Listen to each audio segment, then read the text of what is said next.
मनसेचे नेते अमित ठाकरे नाशिकच्या दौऱ्यावर आहेत। अमित ठाकरे जेनझींसोबत संवाद साधणार आहेत। अमित ठाकरे महाविद्यालयांना भेट देणार आहेत।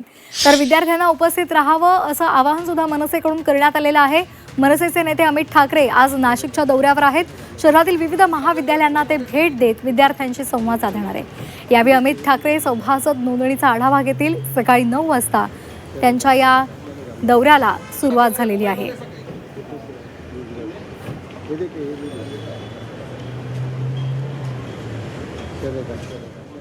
अधिक माहितीसाठी जाऊयात नाशिकमध्ये आमचे प्रतिनिधी योगेश खरे आपल्यासोबत जोडले गेलेले आहेत।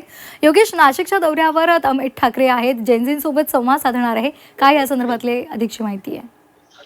आपण जर बघितलं तर नुकतंच राज ठाकरे यांनी नाशिकचा 2 दिवसांचा दौरा या ठिकाणी केला होता। पदाधिकाऱ्यांशी बातचीत केली होती आणि उत्तर महाराष्ट्रातल्या सर्वच जे काही कार्यकर्ते होते, पदाधिकारी होते, त्यांच्याशी चर्चा केली होती।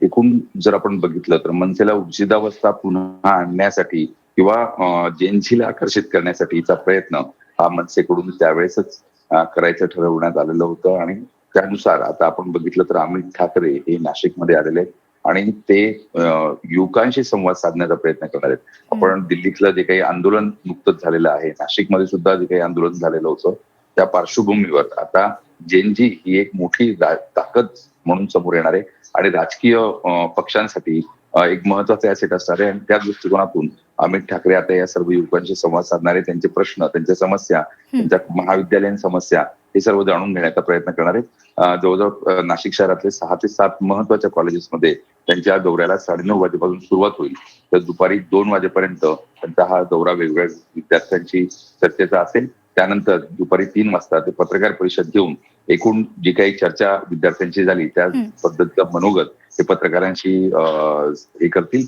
आणि नेमकं ते काय करणार आहेत आणि या पुढे त्यांची काय रणनीती असणार आहे ते पण या ठिकाणी सांगतील।